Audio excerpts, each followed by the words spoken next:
자, 19번 하시겠습니다. 19번에 보면 중개대상물 그 다음에 중개상 권리에 관한 설명 중 옳은 것은 그랬고요. 19번에 1번은 점포 위치 요거 나오면 중개상물이 안 돼요.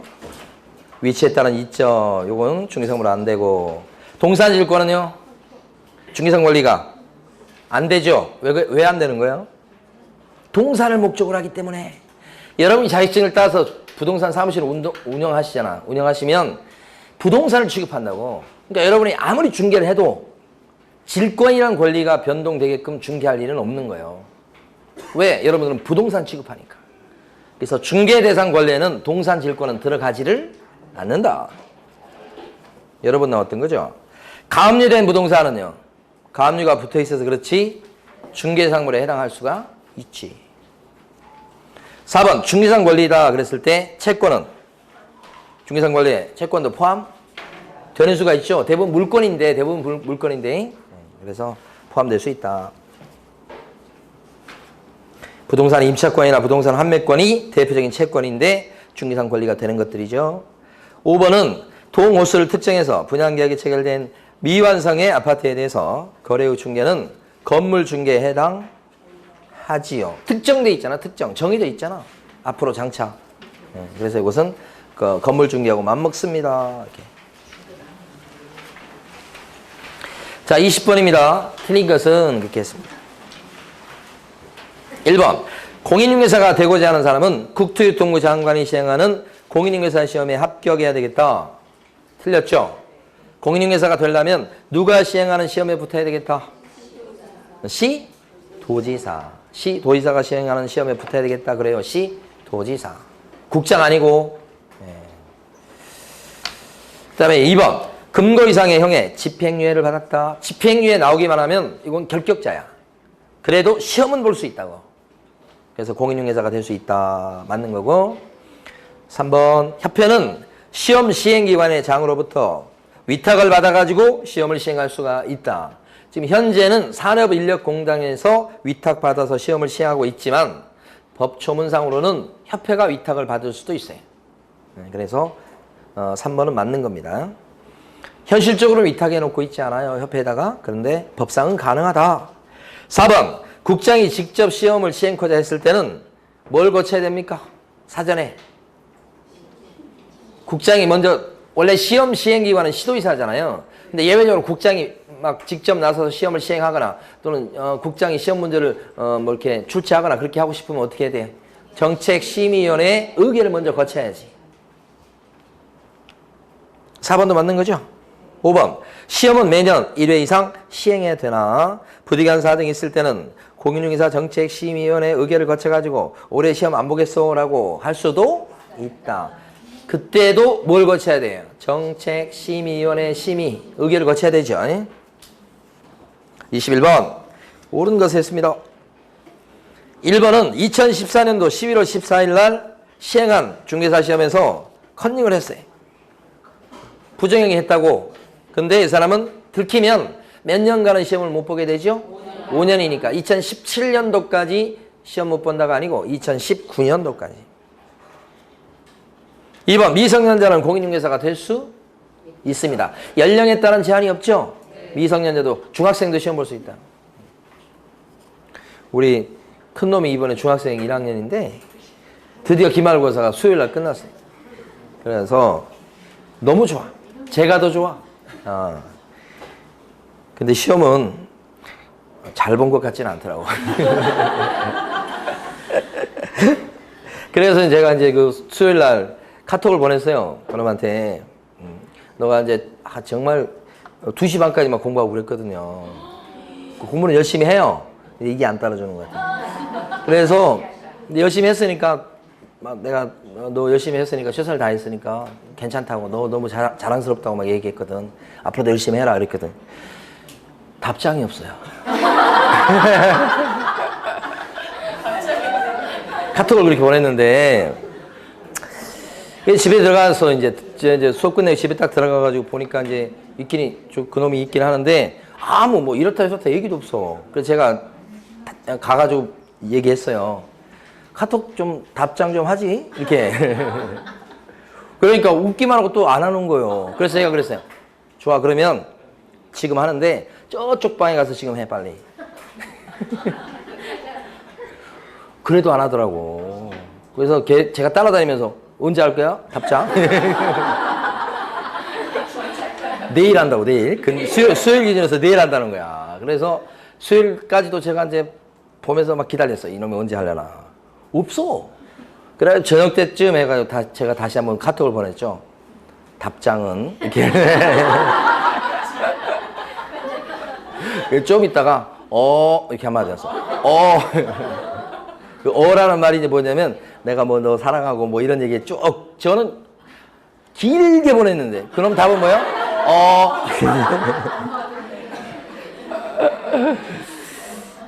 그러더라고요. 예, 그래서 감정은 없지만 기분이 좋지는 않더라고요. 저도 그랬으니까 남자 얘기들이 원래 그러잖아요. 근데 이제 둘째 놈보다는 이놈은 더 심해. 둘째 놈은 집에 들어가면 있잖아요. 우리 집사람보다 더 말이 많아.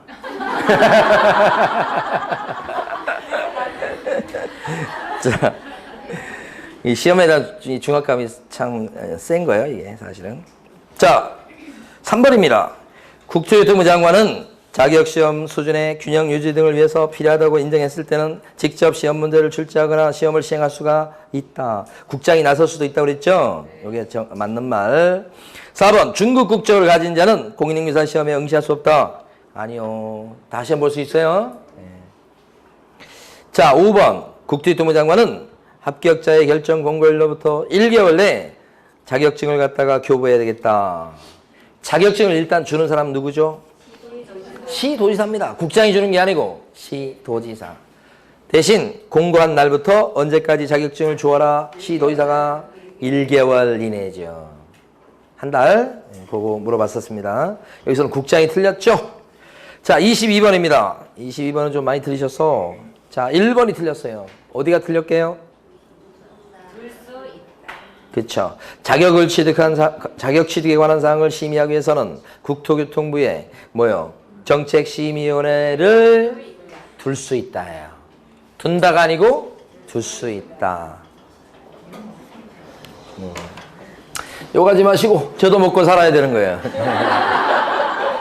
여기 정책심의위원회 있잖아. 정책심의위원회하고 운영위원회가 요게 차이가 나요. 운영위원회가 요거 뒤에 나오는 위원회죠. 요건 정책심의위원회 위원회고 이것도 위원회가 두 군데 나오잖아요. 여기는 정책을 심의하는 데고 여러 가지 정책을. 여기는 뭐냐면 공제사업에 대해서 감시하는 데잖아요. 공제사업을 감독하는 운영위원회잖아요. 이렇게. 그래서 이제 보면 정책심의위원회는 가만히 보면 이것은 국토부에 둘 수 있다 이렇게 돼 있고, 운영위원회는 어디에다가 설치하는 겁니까? 얘는 운영위원회 협회죠. 협회에다가 반드시 어떻게 둔다입니다. 여기 차이 나죠? 감시기구는 반드시 둬야 돼요. 있어야 됩니다. PD. 그러니까 요것을 여기 등 쓴 거지. 그럼 이거 내는 방법은 정책심의위원회는 협회에다가 둘 수 있다. 이렇게 해도 틀린 겁니다. 협회가 아니고 어디요? 국토부. 두 개의 그 위원회가 비슷하기 때문에 비교되는 점을 잘 봐두셔야 돼. 자, 인원 같은 것도 차이 납니다. 인원 같은 거 어떻게 차이 나요? 정책심의위원회는 위원장 1명을 포함해서 7명 이상 11명 이내의 위원으로 구성한다고 돼 있죠. 근데 여기는 어떻게 됩니까? 19명 이내입니다. 그러니까 이쪽 얘기하면서 정책심의위원회는 19명 이내로 구성한다 이렇게 하면 틀리는 거지. 여기는 그래서 4, 7, 11 앞에 뒤에 이렇게 기억을 해 두셔야 되고, 여기 보면 정책심의위원회 위원장은 누가 돼요? 위원장. 국토부 1차관이 됩니다. 근데 여기 위원장은 누가 돼요? 운영위원회 위원장. 그죠? 호선이에요, 호선. 그러면 여기서 호선 얘기 나오면 틀리는 거야. 호선이 뭔지 알죠? 자기들끼리 투표해서 뽑는 거라고. 그러니까 운영위원회가 또 시험 나올 수 있다고. 운영위원회 나올 때 여기서 국토부 1차관이 운영위원회 위원장이다 그러면 맞아요, 틀려요? 위원장 1차관 그러면요. X 여기서는 틀. 여기는 호선이라니까, 호선. 그러니까 두 개를 바꿀 준비를 지금 다 하고 있다고. 여러분들은 맞출 준비를 하고 있어야지 지금. 응? 자, 2번 요건 뭐 별거 없으니까 넘어가고 2번은 요 기출 지문입니다. 2번도 3번 임기는 몇 년이고요? 공무원 빼고 2년이고 4번 정책심의위원회 위원은 누가 임명합니까? 위원장은 1차관이 되지만 여기 보면요. 위원을 임명하는 사람 또는 위촉하는 사람은 누구게요? 국장이 됩니다. 국장. 응? 국장이 자 임명 위촉 여기 국장 요 2개 바뀌면 안 돼요. 자, 그 다음에 이제 5번 정책심의위원회에서 자격시험에 관한 사항을 정했을 때는 시도의사는 이에 따라야 된다. 자, 보시면 정책심의위원회에서 심의사항 4가지가 있죠? 그게 뭐예요? 정책, 손좀, 보시유. 정책, 손좀 보시유. 손좀 보시유. 이렇게 돼 있잖아요. 손이 뭐예요? 손해배상 책임, 보장에 관한 사항. 보증제도예요. 보자가 뭐예요? 보수변경. 시자가 뭐예요? 시험제도. 시험제도. 그래서 아까 올해 시험을 안 볼라요. 이것도 여기서 심의. 시험을 갖다가 시도의사가 나서지 않고 국장이 직접 시험해 보겠소. 그것도 여기서 결정하는 거죠. 심의하는 거죠. 예, 그리고 시험에 대해서는 여기서 심의 결정을 하면 시도의사는 반드시 어떻게 해요? 그 결정에 따라야 된다. 이거죠. 요거 하나만 그렇습니다. 유는 뭐예요? 중기업의 육성. 이렇게. 됐고요. 그러면 23번 갑니다. 23번이 요거였죠, 지금? 정책심의위원회에서 심의할 사항이 아닌 것은 그죠? 안 들어간 게 1번이죠? 실무교육과 연수기관의 위탁에 관한 사항이다. 이런 건 없죠? 네, 여기요. 여기. 그러니까 23번의 2번 같은 경우는 자격 취득에 대한 거니까요. 시험이요. 시험. 3번은 뭐예요? 중기업의 뭐예요? 육성. 4번은 보수 변경. 5번은 뭐죠? 그죠? 손해배상 책임 보장. 이런 식으로. 자, 밑에 갑니다. 24번. 옳은 것은 했습니다. 자, 기억번. 정책심의위원회에서 중개보수 변경에 관한 사항을 정했을 때는 시도의사는 이에 따라야 된다. 기출지문이에요, 이거. 보수 변경을 정했을 때는 시도의사가 따를 이유가 없죠? 뭐만 시도의사가 무조건 따르는 거예요? 시험에 관한 결정. 그것만. 자, 니은번. 위원회는 출석 과반수의 찬성으로 안건을 의견한다. 이렇게요. 이거든 똑같습니다. 어떤 게 똑같냐면 회의를 열 때 하고 그 다음에 안건을 통과시켜서 의결할 때 하고 둘 다 똑같은 원리예요. 그래서 회의를 열 때는 제적 과반수의 출석으로 회의를 개해야 합니다. 출석. 무슨 과반수라고요? 제적 과반수. 그런데 안건을 통과시키려면 무슨 과반수냐면 과반수는 과반수인데 무슨 과반수요? 출석 과반수의 찬성으로 의결합니다. 자, 여기는 제적 과반수. 회의 열 때. 그 다음에 의결할 때는 출석 과반수. 니은번 맞죠? 니은번? 출석위원 과반수의 찬성으로 의결이니까 맞죠? 무슨 과반수? 출석 과반수. 의결할 때는 출석 과반수. 하나라도 기억하자고요. 출결. 출석 결석. 출결. 출석 과반수. 의결. 이렇게. 자, 그 다음에 디귿번. 정책심의위원회 위원회는 위원장 1명을 제외하고 7명 이상 11명 이내의 위원으로 구성한다. 제외가 아닌데 포함이죠. 그래서 4, 7, 11 이렇게 됐고요. 자, 그 다음에 또 가봅니다. 25번입니다. 자격증이나 등록증 대여에 관한 설명 중 옳은 것은 1번 공인중개사 자격증 대여란 다른 사람이 자격증을 이용해서 공인중개사로 행세하면서 공인중개사의 업무를 갖다가 행하려는 것을 알면서도 그에게 자격증 자체를 빌려주는 것을 말한다. 이게 판례입니다. 자격증 대여는 뭐냐? 딴 사람이 공인중개사 행세할 것을 알면서도 자격증을 빌려주는 거. 이게 대여다. 이렇게 보는 거예요. 1번이 정답 맞는 거. 2번 무자격자가 거래를 성사시켜 작성한 계약서에다가 자격증 소지자의 인감을 날인하는 경우에는 자격증 대회에 해당되지 않는다. 무자격자가 계약서 썼죠? 근데 도장은 누가 찍은 거요? 자격증 소유자가 직접 찍었지. 그쵸? 그래도 실질적으로 계약서 작성 같은 중개 업무를 무자격자가 했으니 이거 뭐예요? 대여다 보는 거지. 도장은 직접 찍었어도 대여 맞죠? 실질적으로 판단한다고 그랬잖아요. 3번 공인중개사가 자신의 명의의 중개사무소에 무자격자로 하여금 자금을 투자하고 이익을 분배받도록 했습니다. 그러니까 무자격자가 자금을 투자해서 점포 얻고 막 그래가지고 번 돈의 절반을 떼어갔다. 그래도 그 무자격자로 하여금 중개 업무를 하게 한 적이 없다면 대여에 해당되지 않죠. 따라서 3번처럼 이익을 분배받도록 했다는 그것만 갖고 대여가 되지는 않습니다. 뭔지 아시겠죠? 동업하는 거. 4번 자격증을 갖다가 특정 업무를 위해서 일시적으로 대여할 수 있다. 일시적이든 뭐든 간에 대여는 절대 불가능. 법 위반이에요 전부 다. 5번 무자격자가 공인중개사의 업무를 수행했는지 여부는 실질적으로 무자격자가 공인중개사 명의를 사용해서 업무를 수행하였는지 여부에 상관없이 외관상 공인중개사가 직접 업무를 수행하는 형식을 취했는지 여부에 따라서 판단해야 되겠다. 뒤집어 놨죠 지금. 그러니까 형식이나 외관의 괴됨이 없이 실질적으로 누가 중개 업무를 받냐 그것 갖고 대여다 아니다를 판단해야 될 것이다 이런 얘기죠. 그래서 5번도 틀린 거. 자 26번입니다. 26번이 다른 것보단 정답률이 좀 낮은 편이에요. 26번. 1번은 왜 틀렸을까요? 확보해야 되는 거지. 계획을 세웠다는 것만 갖고 되는 건 아니고 현실적으로 확보해야 됩니다. 이거. 2번은요. 어디가 틀렸습니까? 법인인 개업공인중개사로 등록되려면 상법상 회사 또는 협동조합으로서 자본금이 5천만 원 이상이 돼야 되지요. 그러니까 사회적 협동조합으로서 해서 사회적이란 말을 빼버려야 되지요.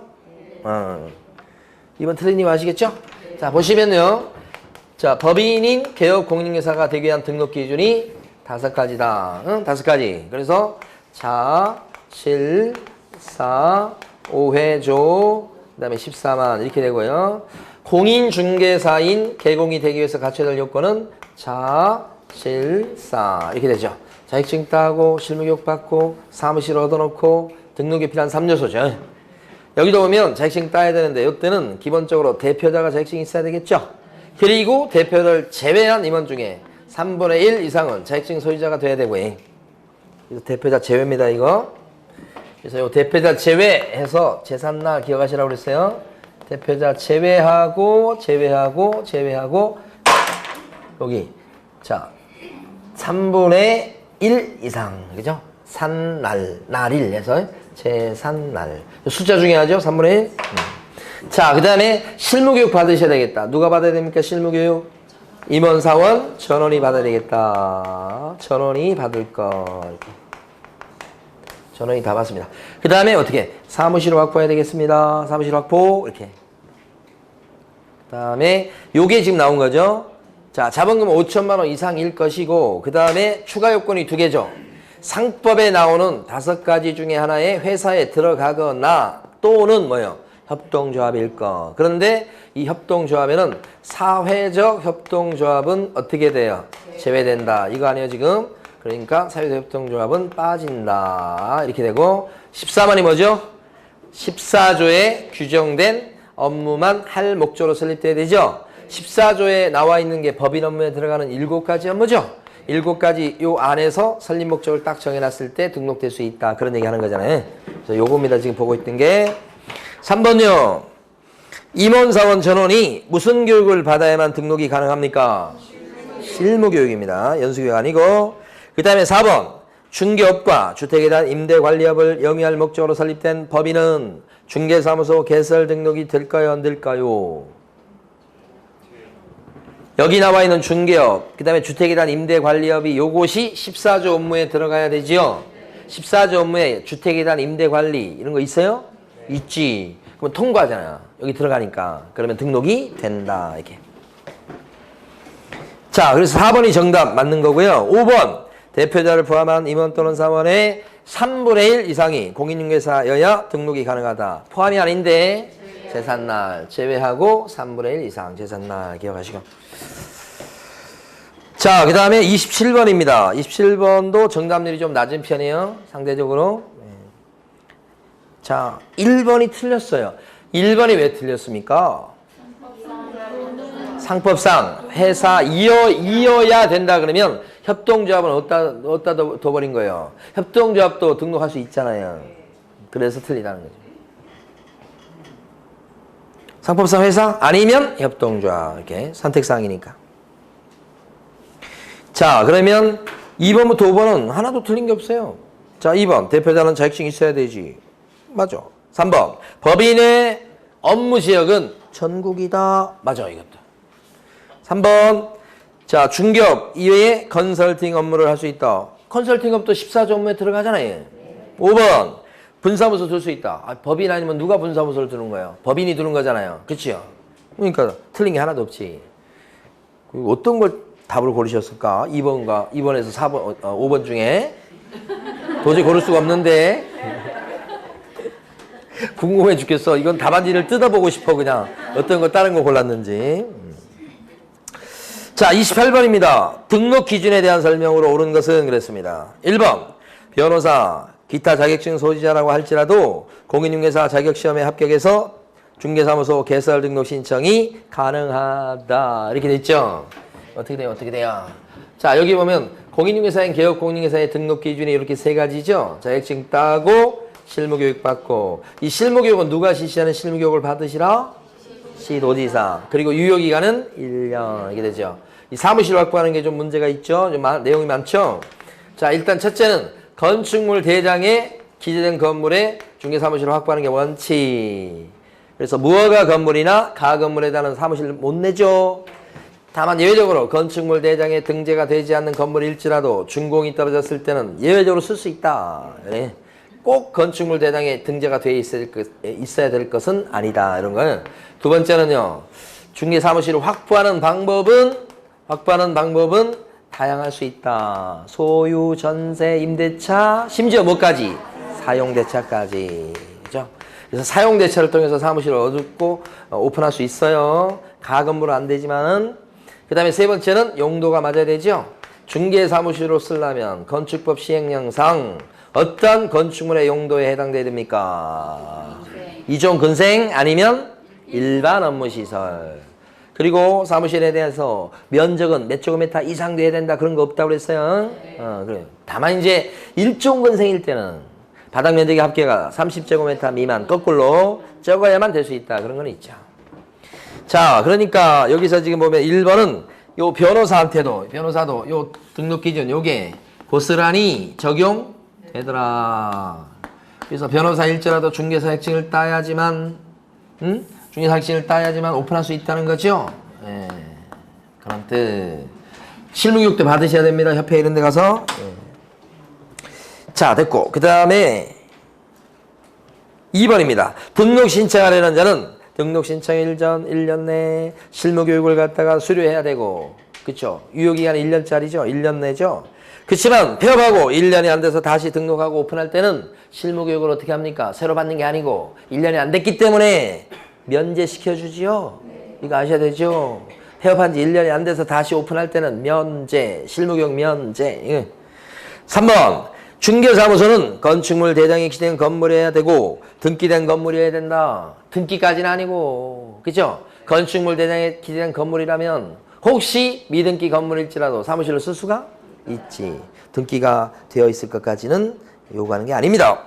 4번 중개사무소는 건축물 대장에 기재된 건물이어야 되고, 맞아. 소유, 전세 등 물권적 방법으로 사무소 사용권을 갖다가 확보하는 수도 있고, 뒤에 나온 것처럼 임대차나 사용대차를 통해서 확보하는 방법도 인정이 되죠. 근데 인정 안 된다고 했으니까 X. 둘 다 인정이 돼요. 임대차, 사용대차도 오케이. 가능합니다. 5번 피한정 우견인은 결격자입니다. 결격자일지라도 시험은 볼 수 있죠.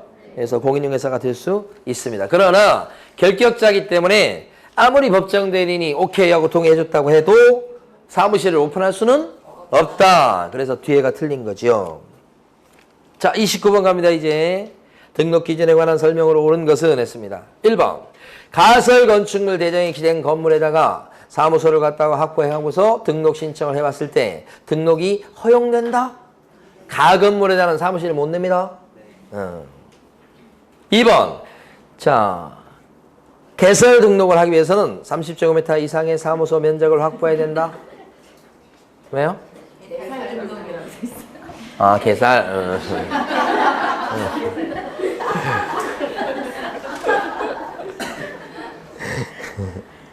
자, 30제곱미터 이상해야 된다 이런 거 없어요. X. 3번. 변호사가 중개 업무를 하기 위해서는 공인중개사법 법령에 정한 기준에 따라서 개설 등록해야 되겠다. 맞죠? 등록 기준이 적용된다는 얘기는 등록을 해야 된다는 거예요. 등록 기준 갖춰야 된다는 얘기예요.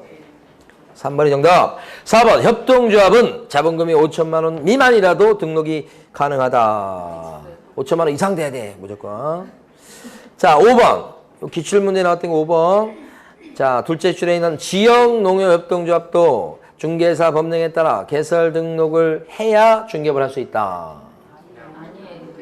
등록 안 하고도 할 수 있다는 게 특징. 그죠? 5번 틀렸습니다. 정답은 3번. 30번 문제를 조금 많이 틀리셨어요. 자, 1번.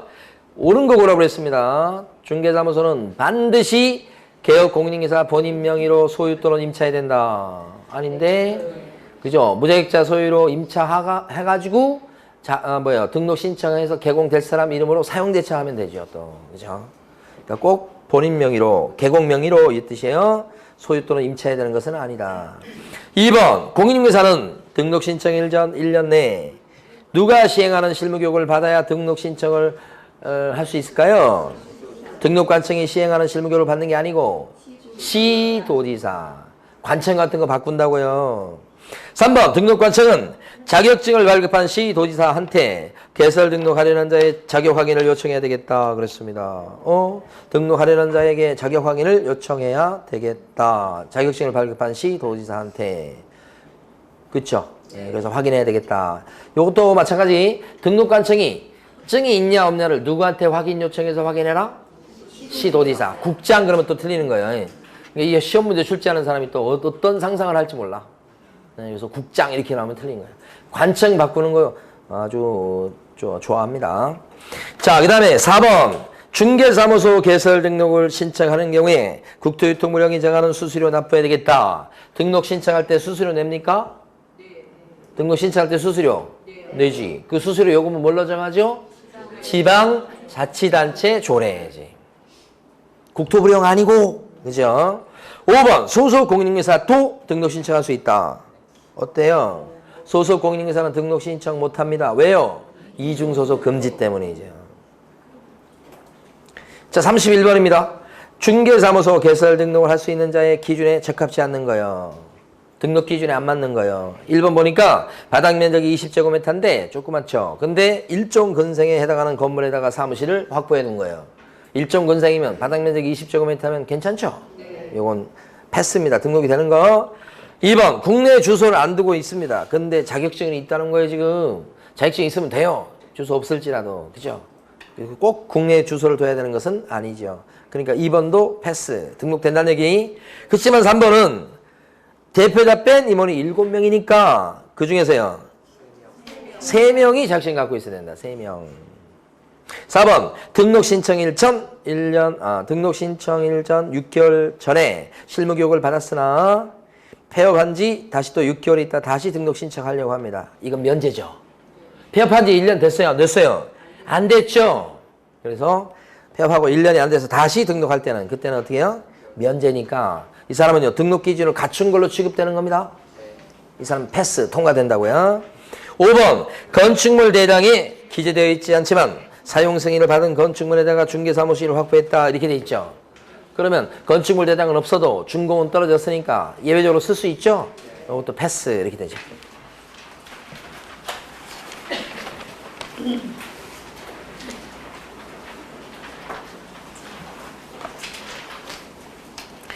자, 32번입니다, 이제.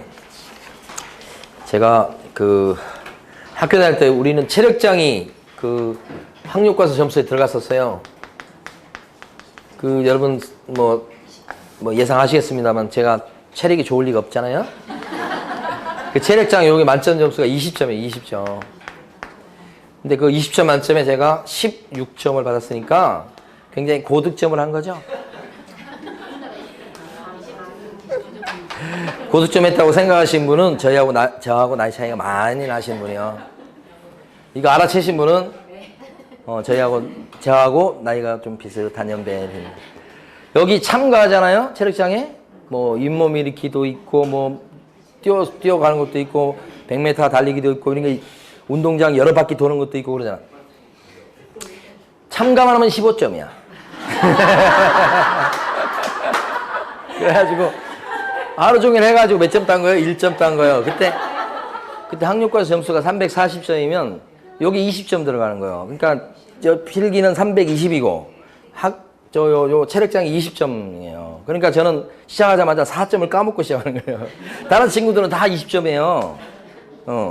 근데 이제 그 중에서 제가 제일 못했던 게 뭐냐면 그래도 철봉은 2개 정도를 합니다. 그런데 체력장을 잘 못해. 오래 달리기. 오래 달리기. 4바퀴인가 5바퀴 도는 거 있잖아요. 그쵸? 근데 지금도 기억나는 게 4바퀴인가요? 돌고 딱 들어가면 선생님이 몇 초 불러줘요. 그럼 이제 그 기록을 재니까 가서 몇 초라고 얘기해야 되는 거예요. 근데 하도 제가 늦게 이제 느리니까 한 바퀴 차이가 나는 거야. 그래가지고 제가 이제 3바퀴 이제 들어가는데 다른 애들은 다 4바퀴째요 이제. 그러니까 선생님이 그걸 모르잖아요.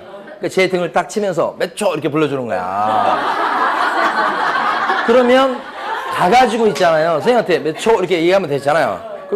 그냥 옆으로 빠지면 되잖아요. 다른 애들도 다 빠지니까 지금 꼴이 나니까. 근데 저는 선생님 저 한 바퀴 남았는데요. 이렇게 융통성이 없었던 거예요 제가. 학교 다닐 때. 그래가지고 선생님 저 한 바퀴 남았는데 해서 저 혼자 한 바퀴 돌았어요. 딴 애들 다 들어와 버리고. 그러니까 거기 우리 이제 그 전 학생들이 저 막 한 바퀴 마지막 뛸 때 막 박수 치고 막 환호하고 이래 가지고 그래가지고 한 바퀴를 저 혼자 돌았다니까. 돌고 들어와서 이제 저 기절해가지고 양호실 갔어요. 학교에서 막 사람 죽는 줄 알았어요. 자, 32번 합니다. 이제 얼마 안 남았습니다. 옳은 것은 했습니다. 1번. 개인은 공인중개사만 중개사무소 개설 등록을 신청할 수 있으므로. 그치? 여기 맞아요. 여기까지. 개인은 자격증이 있어야 돼. 근데 등록 신청할 때 등록관청에 공인중개사 자격증을 사본을 제출할 의무가 있다. 아니, 등록 신청할 때 구비서류에 자격증 사본 들어가요? 안 들어가. 왜요? 등록관청이 시도의사한테 확인 요청해서 확인하게 되어 있으니까. 틀렸죠? 자, 2번. 등록 신청한 사람이 외국 사람일 때는 해당 국가에 아포스티유 확인서 발급 권한이 있는 기관이 그 확인서를 발급한 서류를 제출함으로써 등록 결격에 해당되지 않음을 입증할 수도 있다. 이거 맞는 거예요. 처음 들어보는 얘기죠, 이거. 네. 근데 이게 어떤 거냐면 원래 예를 들어서 미국 사람이 우리 여기 광명시에 와서 사무실 오픈하려고 한다. 그러면 결격자 아니다라고 하는 것을 입증하는 서류를 미국에 있는 우리나라 대사관이나 영사관에서 확인 도장을 받아와야 돼. 그러면 우리나라 대사관이나 영사관은 이 사람이 결격자 아닌 것을 아주 따져보겠죠. 그래서 단시간 내에 안 됩니다. 시간을 좀 가지고 조사해가지고 이 사람 결격자 아니다라고 확인되면 도장을 찍어줘. 그걸 들고 우리 광명시청에 와야 되는 거야. 그래서 내는 거야. 그게 원래 정석인데 이렇게 하려고 그러니까 시간이 오래 걸리잖아요. 그리고 우리나라하고 미국 같은 경우는 뭐 믿을만 하잖아, 서로. 그러니까 어떻게 하냐면 그 미국의 권한 있는 기관에서 그 결격자 아님을 증명하는 서류를 띄워주면 그걸 가지고 우리나라 대사관에 가지 않고 바로 그냥 광명시청에 와서 내면 우리나라는 그것을 그대로 인정을 해주겠다. 그게 아포스티유 협약이에요. 우리나라하고 미국은 그게 체결돼 있어요. 그러니까 미국에서 무슨 어떤 대학에서 졸업을 해야 졸업증명서가 필요하잖아. 그러면 이렇게 막 아포스티유 협약이 돼 있기 때문에 그 졸업증명서 권하는 기관이라고 한다면 그걸 바로 제출하면 여기서 우리 국내에서 유효한 그 구비서류로 인정을 해줘버린 거예요. 그런 게 많이 생겼어요. 여기도 그거야. 예외적으로 이렇게 할 수도 있다 하는 거지. 그래서 2번이 맞는 거예요? 그래서 2번 안 배웠다 그러긴 한데, 근데 처음 들어본 게 나오죠. 문제에 처음 들어본 게 나오면 대부분 맞습니다. 대부분. 참고하세요. 3번. 등록 신청은 등록 신청자의 주소지를 관할하는 시정구청장한테 하는 게 아니고 주소지 아니고 사무소 소재지 관할 시정구청장이에요. 4번 법인이 개설 등록하기 위해서는 법인 등기사항 증명서를 등록관청에 제출해야 되겠다. 그랬어요? 법인 등록할 때는 법인 등기사항 증명서 제출을 합니까? 안 합니다. 왜냐하면 법인 등기사항 증명서 열람을 해보니까요. 할 수 있으니까요. 건축물 대장도 구비서류 아닙니다. 건축물 대장도 우리 등록관청에서 열람해서 확인해 봅니다. 일단 구비서류 아니에요. 구비서류는 어떻게 우리 암기했었죠? 구비서류. 자, 한국 사람일 때는 구비서류가 실사 이렇게 되고 외국 사람일 때는요 실사결 이렇게 암기했었습니다. 그러니까 이 구비서류 어디에도 여기 실무교육 수료증 4번이죠. 요게 사무소 확보 서류죠. 여권용 사진하고 사무소 확보 서류하고. 자, 외국 사람 하나 추가되죠? 결격자 아니면 증명하는 서류. 그러니까 등록 신청할 때 제출하는 구비 서류에서 지금 보는 것처럼 법인 등기사항 증명서 이런 거 없죠? 건축물 대장 이런 거 없죠? 이렇게 자격증 공인인증사 자격증 4번 이런 거 없죠? 확인하게 돼 있어서 그래서 확인해 볼 수 있으니까 다. 그쵸?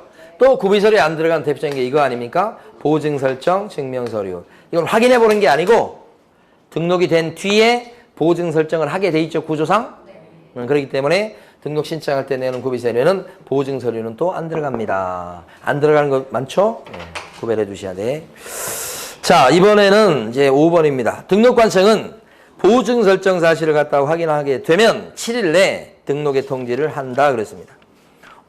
보증 설정 여부를 확인하면 그 다음 어떻게 하죠? 지체 없이 등록증을 교부해야 된다. 이렇게 바꿔야지.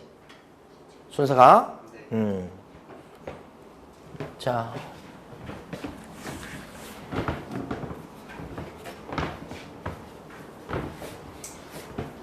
자, 등록하는 절차에 대해서 잠깐 봐요.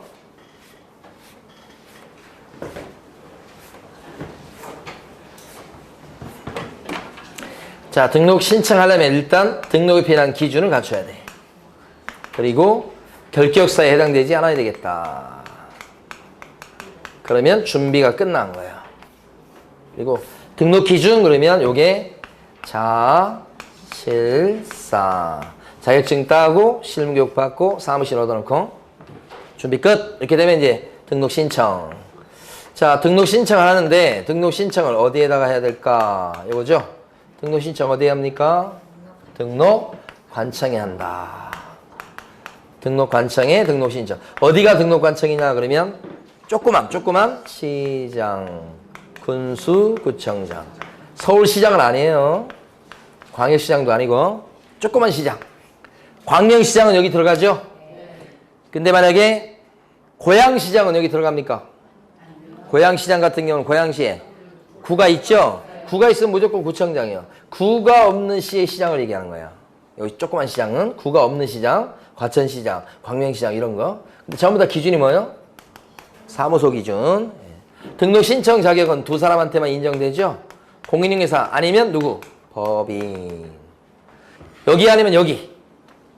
요 사람이나 요 사람 아닌 사람은 등록 신청할 수가 없다. 외국 사람도 자격증 따면 여기. 외국 법인도 여기. 이렇게 됩니다.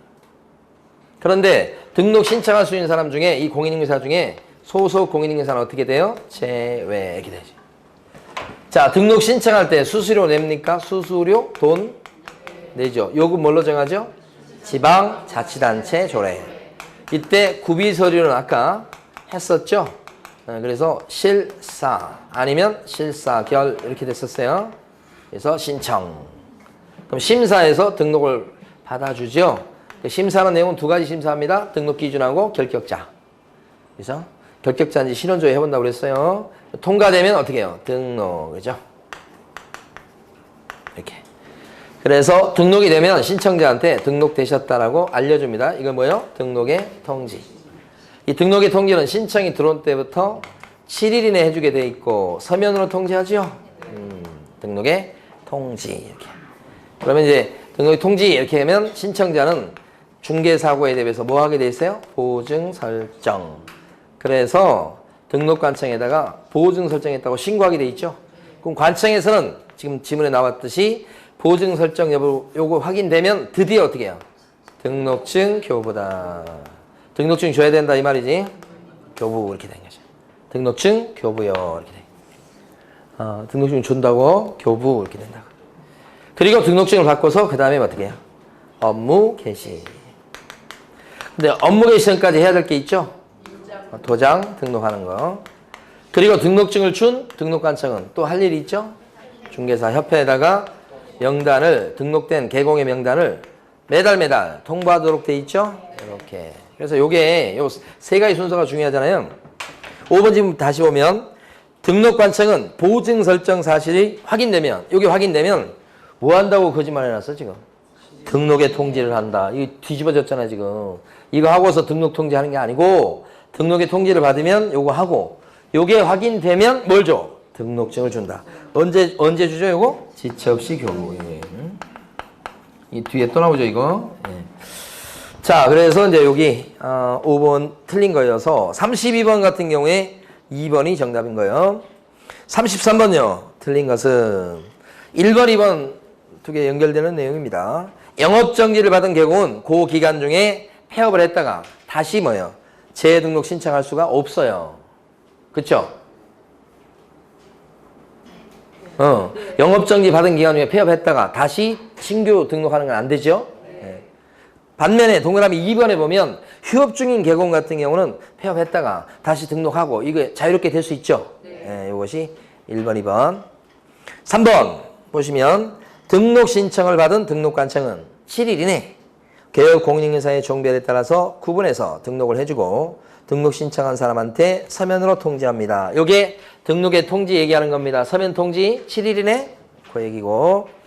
자, 그 다음에 4번 등록관청은 등록증을 교부하는 때 중개사무소 등록사항을 중개사 협회에다가 지체 없이 통보해야 되겠다. 등록증을 교부했을 때는 협회에다가 언제까지 통보하죠? 다음 달 10일까지. 10일 이내에도 틀립니다. 지체 없이 통보한다도 틀리고요. 예, 그래서 4번이 틀린 거. 그 다음에 5번 등록관청은 등록증을 교부하는 때 손해배상 책임 보장을 위한 보증 설정 여부를 확인해야 되겠다. 이거 교부할 때 요거 보증 설정 돼 있나 안 돼 있나를 확인하고 줘야 되겠죠? 네, 그거. 이 33번도 정답률이 좀 낮은 편입니다. 틀린 건 4번이고요. 자, 34번 요거 암기하셔야 되는데 요거죠, 요거. 협회에다가 통보하도록 돼 있죠? 누가요? 등록관청이. 어디에 통보한다고요? 중개사 협회에다가.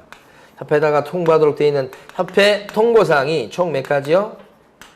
6가지. 자, 암기를 하셔야 됩니다. 작년에 한 문제로 출제됐었죠? 어떻게 해요? 이분 등은 고행으로 휘었습니다. 이렇게. 자, 이전 신고입니다. 여기다 하겠죠? 이전 후 등록관청에 신고. 그러면 통보. 요 분은 뭐예요? 분사무소 설치 신고. 여기다 하겠죠? 주된 사무소 수대지 관할 등록관청에 할 겁니다. 그러면 협회 통보. 등자는요? 등록상. 등록 신청했을 때 등록증을 주고서 여기서 협회 통보. 요거죠? 등록 신청이 들어왔을 때 등록증을 주고서 협회 통보. 그 다음에 고자는요? 고용신고. 여기다 하겠죠? 협회 통보. 그 다음에 고용관계가 끝났을 때 종료신고도 또 하게 돼 있죠? 종료신고 여기다 하겠죠? 그러면 협회 통보. 고용신고, 종료신고 이렇게. 그 다음에 행자요. 주의하시라고 그랬어요. 이거는 행정처분인데 누가 때리는 행정처분만 협회 통보사항이 되는 거예요? 등록관청. 등록관청이 때리는 행정처분 2개밖에 없어요. 하나가 뭐예요? 등록 취소. 또 하나가 업무 정지. 등록 취소, 영업 정지 이렇게. 요 2개만 협회 통보사항입니다. 예. 그 다음에 여기 휘자가 뭐예요? 폐업, 재개, 변경신고 이렇게. 그러니까 문제 밑에 34번 문제에서는 3번이 협회 통보사항이 아니죠. 자격 취소 없잖아요 지금. 1번은 휘. 2번은 분. 4번은 등. 그죠? 5번은 이전 신고. 3번은 없죠? 등록 취소하고 업무 정리만 통보사항입니다. 작년 시험에 나올 때 정답 지문이 뭐가 나왔었냐면 등록증 재교부가 나왔어요. 자, 등록증 재교부다 그랬을 때 협회 통보사항에 들어갑니까? 안 들어간다 이 말이요. 안 들어갑니다. 등자가 뭐예요? 요거 등자가? 요게 시험에, 작년 시험에 여기 나왔어. 그러니까 이렇게 암기를 열심히 했어. 아무 소용이 없어. 요 등자 있잖아, 여기도. 이게 나올 줄은 몰랐어. 근데 생각해보세요. 등록증 재발급이다 그러면 처음에 등록증 나갔겠죠? 통보했겠죠? 이번에 등록증 잊어먹었다고 다시 발급해달라는 거예요. 여기에 통보할 이유가 있어, 없어? 벌써 등록이 돼 있는데. 그러니까 등록증만 바꿔주는 건데. 아니에요. 그래서 자, 그 다음에 35번입니다. 35번의 1번은 등록 신청자는 등록 신청할 때 보증 설정 증명 서류를 제출해야 된다. 아니라고 그랬죠. 등록 신청할 때 구비 서류는 보증 서류 들어가지 않습니다. 이거. 자, 그 다음에 2번요. 2번. 등록 관청은 중개사무소 개설 등록 환자가 보증을 설정했는지 여부를 확인하고서 중개사무소 등록증을 지체 없이 교부해라. 이거죠. 보증 설정 여부를 확인하고 등록증을 어떻게 해요? 지체 없이 교부해라. 이렇게. 3번. 광역시장은 개설 등록 환자에 대해서 법령에 따라서 중개사무소 개설 등록증을 교부해야 되겠다. 그러세요. 누가? 등록 환자에 대해서는 법령에 따라 중개사무소 등록증을 교부해야 되겠다. 누가? 등록관청. 광역시장 아니라고 그랬잖아요. 이런 기출문제에서는 광역시장이라고 한 번 낸 적이 있고 국장을 또 한 번 낸 적이 있어. 자, 다시 한번 3번을 국토교통부 장관은 개설 등록 환자에 대해서 법령에 따라서 중개사무소 개설 등록증을 교부해야 된다. 이렇게 또 나왔었어. X지. 누가 등록증 주는 사람이요? 등록관청. 4번. 반드시 건축물 대장에 기재된 건물에다가 사무실을 확보해야 되겠다. 아니지. 건축물 대장에 기재되기 전에 건물일지라도 준공이 떨어졌을 때는 예외적으로 쓸 수 있는 경우가 있으니까. 틀렸죠? 5번. 다른 법에 따라서 중개를 할 수 있는 법인도 공인중개사 법령상의 등록 기준을 갖추어서 중개사무소 개설 등록해야 되겠다. 다른 법에 따라서 중개를 할 수 있는 법인이 뭐예요? 특수법인이에요. 특수법인 같은 경우는 등록 기준 적용돼요? 안 돼요? 안 돼요. 등록 기준을 갖추어. 이게 틀렸어요. 다만 이제 특수법인이 두 종류가 있습니다. 지역농협 같은 경우는 등록 자체가 면제되어 있는 사람이에요. 지역농협은. 근데 특수법인 중에서 지역농협 말고 대표적인 것이 자산관리공사예요. 자산관리공사 같은 경우는 등록을 해야 됩니다. 다만 등록하긴 하되 등록 기준은 적용시키지 않아요. 결국은 자산관리공사 같은 경우는 등록을 하겠다고 마음먹으면 등록 신청하면 무조건 등록 받아주는 거예요. 다만 형식상으로 등록을 내고 하도록 하고 있을 뿐인 거예요. 다시 한번. 지역농협은 두 종류가 있어요. 등록을 해야만 할 수 있는 자산관리공사 같은 게 있고 지역농협처럼 등록이 면제된 경우가 있다. 지역농협은 등록 자체가 면제됐기 때문에 등록 기준은 원래부터 적용이 안 되는 거고 자산관리공사는 등록을 하긴 해야 돼. 다만 등록을 시켜줄 때 뭐요? 묻지도 않고 따지지도 않고 그냥 등록시켜주는 거야. 그게 등록 기준이 적용이 없는 거야. 그러니까 특수법인은 결론적으로 등록 기준은 적용되지 않는 것이.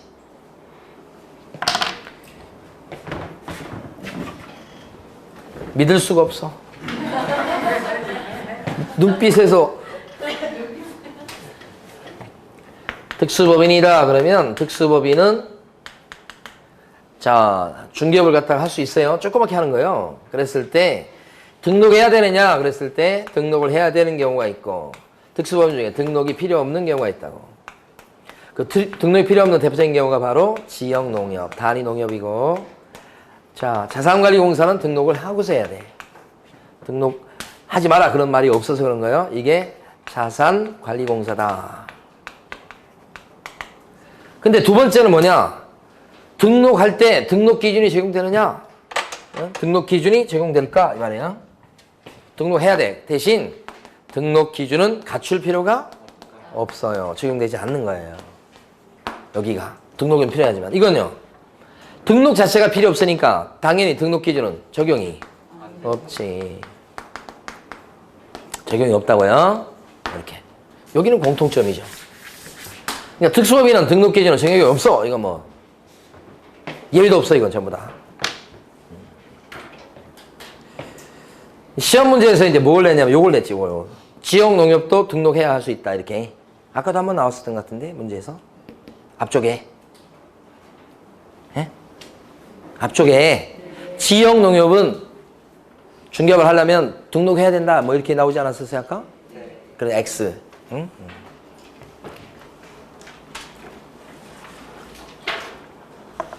어딘지 모르겠어, 그거. 어디지?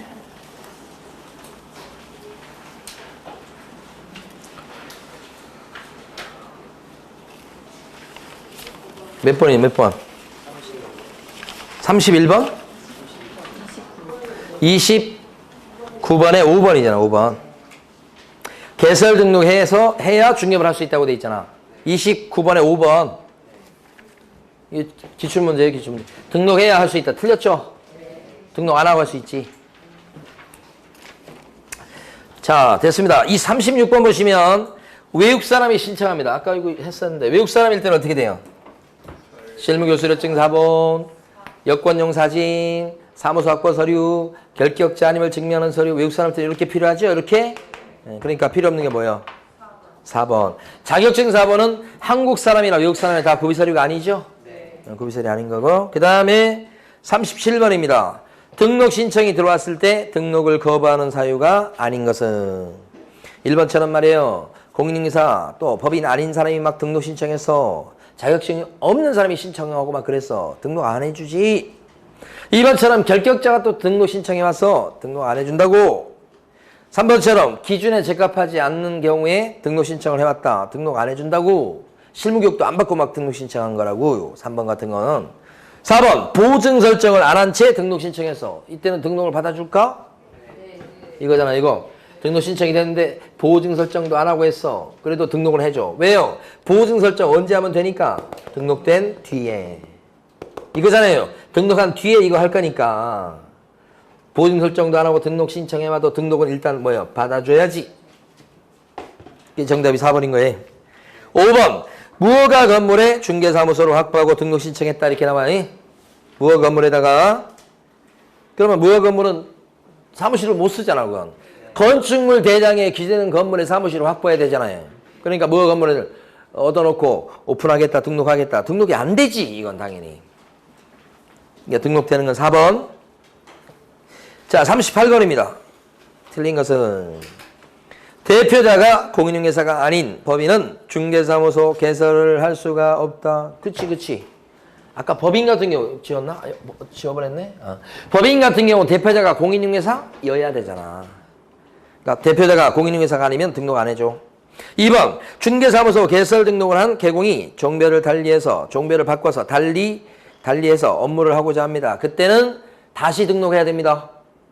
처음에 등록 받아줄 때 개업 공인중개사의 종별을 구분해서 등록을 해주는 거니까 이때는 다시 등록 신청서를 제출해야 되겠다. 이때 다시 등록 신청서를 제출할 때는 기존의 등록증을 갖다 주면서 새 개업 공인중개사의 종류로 교체해야 됩니다. 그래서 기존의 등록증을 어떻게 해야 됩니까? 반납해야 된다. 그걸 물어봤었죠. 시험에서는 기존의 등록증을 어떻게 해야 돼요? 반납해야 된다. 3번 개설 등록하고자 하는 자가 사용대체한 건물에는 등록을 할 수가 있다죠. 있다. 4번 공인중개사 또는 법인 아닌 자가 등록 신청을 했을 때는 등록 신청을 할 수가 없는 경우죠. 그래서 가로 안의 내용이 중요합니다. 소속 공인중개사 어떻게 된다고요? 제외. 포함 그러면 틀려요. 언제나 대비하셔야 됩니다. 조문입니다. 5번 등록 신청을 받은 관청은 7일 내에 등록의 동기를 서면으로 해야 되겠다. 이거 맞죠? 자, 그 다음에 39번 가십니다. 틀린 것을 모두 고른 것은 기억번 A군에 중개사무소 개설 등록해서 중개업을 하고 있는 자가 다시 B군에 개설 등록했다 그랬을 때 A군에 등록했는데 다시 또 B군에 또 등록했어. 그러면 이거 뭐예요? 이중 등록. 자, 니은번 휴업 중인 개공인데 그 기간 중에 다른 개업 공인중개사의 소속 공인중개사로 활동할 수 있다. 뭐 때문에? 이중소속 금지 때문에. 휴업 중일지라도 개공은 개공이에요. 디귿번 개업 공인중개사 갑에게 고용되어 있는 보조원은 보조원입니다. 결국 개업 공인중개사인 법인의 사원이 될 수 없다. 보조원이 법인의 사원이 될 수 있나요? 동시에 될 수 없죠. 이것도 뭐요? 이중소속 금지. 이거 맞죠? 그러니까 될 수 없다고 했으니 마지막 리을번 소속 공인중개사가 이중소속 금지 거기에 위반됐을 때는 자격 취소 사유에 해당된다. 자격 정지입니다. 응? 자, 다 했어 이제.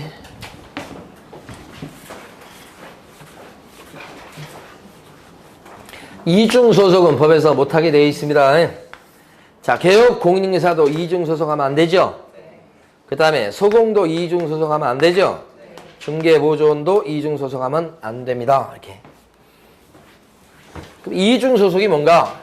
봤을 때 부동산 사장님으로 등록이 돼 있는 사람이 동시에 또 사장님 하는 거예요. 요건 뭐예요? 이중등록이야. 이건 이중등록. 개공으로 등록돼 있는 사람이 또다시 다른 관청에 가서 또 등록이 또 있다. 그러면 이건 이중등록. 자, 근데 자, 개공인 요 사람이 동시에 A가 다른 업소에 가서 소공으로 중개보조원으로 또는 법인의 임원으로 이렇게 일을 한다. 그러면 이거 뭐예요? 이건 이중소속이에요. 아니면 자, A라는 사람이 소공이고 중개보조원이고 법인의 임원인데, 즉 밑에 일하는 종업원인데 동시에 딴 업소에 가서 또 종업원으로 일해. 종업원이면서 종업원. 이것도 뭐예요? 이중소속이지. 사장님이면서 또 뭐예요? 종업원. 이것도 이중소속이다. 뭐. 사장님이면서 사장님일 때 요것만 이중등록이라고. 그럼 이중소속을 한 요 케이스가 되면 어떤 제재를 받느냐 여기서 보면 자, 일단 형사처벌 측면에서 보면 전부 다 1학년 일반이야.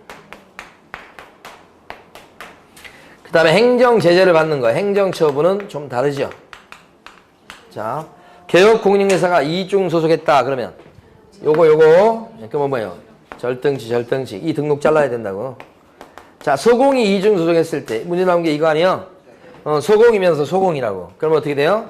자격 취소가 아니고 정지. 여기 나온 거예요 문제 지금. 자, 보조원이 이중소속했다. 그러면 행정처분 뭐가 있어요? 없죠. 보조원 자격증이 없잖아요. 등록도 안 돼 있고. 그러니까 행정적으로 때릴 게 없다 이렇게 되는 거죠. 정답은 그래서 틀린 거요. 니은번하고 리을번 두 개고요. 자, 마지막 40번 갑니다. 40번 요거요.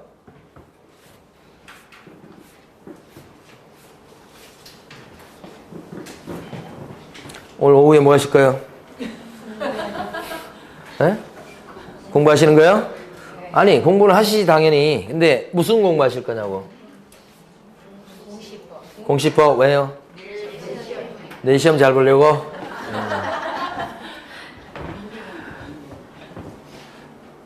민법이나 개론 공부하셔야 돼요. 민법이나 개론. 공시법은 물론 공시법 공부도 해야 되지만 공시법은 저녁부터 와. 저녁부터. 못 보면 말고. 그런 생각으로. 지금 이제 1차, 2차 같이 하신 분들은 최소한 1차하고 2차 비중이 조금 공부가 됐다고 해도 비중이 50대 50이어야 돼요. 1차가 50%, 시간, 2차가 50%. 이건 1차가 어느 정도 되신 분이 이렇게 하는 거야. 안 되신 분은 1차 어떻게 60%에서 70%까지. 2차는요. 30%, 40% 이렇게 해야 돼. 시간 배분을 좀 1차가 되신 분들이 요 선에 들어가는 거예요. 이제 7월달 돼서 2차까지 해야 되는 거 맞아요? 그렇다고 해서 막 2차 비중이 더 높아버려요. 그러면 안 돼, 그건 절대. 최소한 같아야 돼. 2차 비중이 너무 높으면 안 돼. 왜냐면 나중에 가면 2차는요, 초치기가 돼. 빠른 시간 내에 볼 수 있다고. 점수가 안 나와. 그러면 막 중개사법, 세법, 지적법, 응? 그런 건 단시간 내에 이게 극복이 될 수 있다고. 근데 민법이나 개론은 단시간 내에 안 돼, 그게. 여러분 전략 과목을 지적법, 세법, 중개사법 이렇게 해서. 그러니까 시간 비중이 중요한 거지. 등기법은 어떻게 해? 내일 등기법 시험 보나요? 또 포기 안 하셨어요?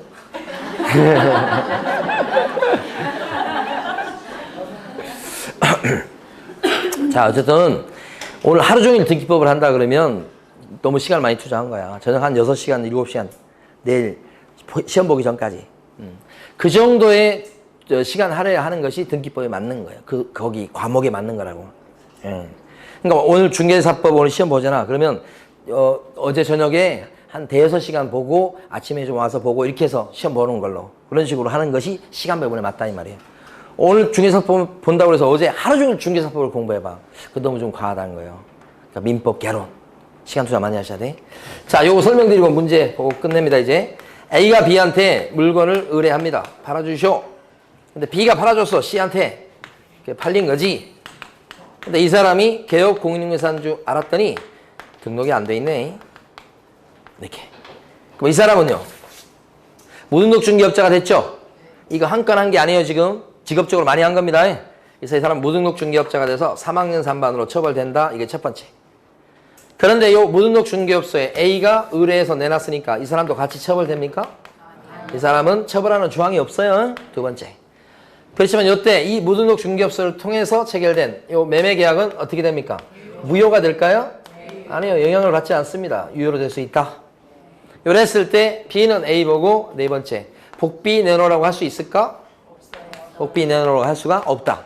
근데 만약에 의뢰할 때 복비를 100만 원 주겠다고 약정한 게 있다면 즉 보수 지금 약정한 게 있을 때는 그 약정에 따라서 100만 원 내놓으라고 할 수 있을까? 안 줄 때?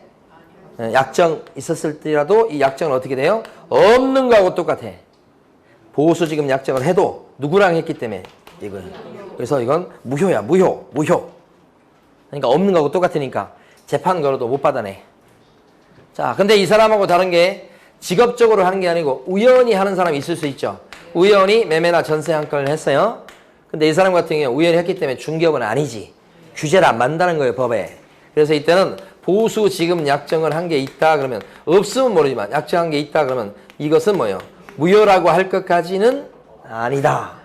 유효로 될 수 있죠? 그럼 받아낼 수 있다는 거 이 사람은 우연히 했기 때문에 직업적으로 한 게 아니어서 이 사람이 약정한 보수를 받는 것을 방해하진 않아요. 재판 걸어도 이깁니다. 근데 여기는 법을 어기고 무등록 중개업을 한 사람이죠? 이 사람은 돈 버는 건 죽어도 못 봐주겠다는 거예요. 그래서 1번은 3학년 2반이 아니고 뭐예요? 3학년 3반이고 2번 지문은 무등록 중개업자를 통해서 체결된 무등록 중개업자한테 중개 의뢰한 거래 당사자는 처벌 대상이 안 돼. 2번. 판례죠? 출제됐었죠? 3번은 당사자 간의 거래 계약은 어떻게 해? 효력이 있습니다. 유효로 될 수 있어요. 3번. 그렇지만 이제 4번에 보면 의뢰인과 무등록 중개업자 간의 보수 지급 약정은 있다고 해도 뭐예요? 효력이 없다. 그걸 뭐라고 불러? 무효라고 불러.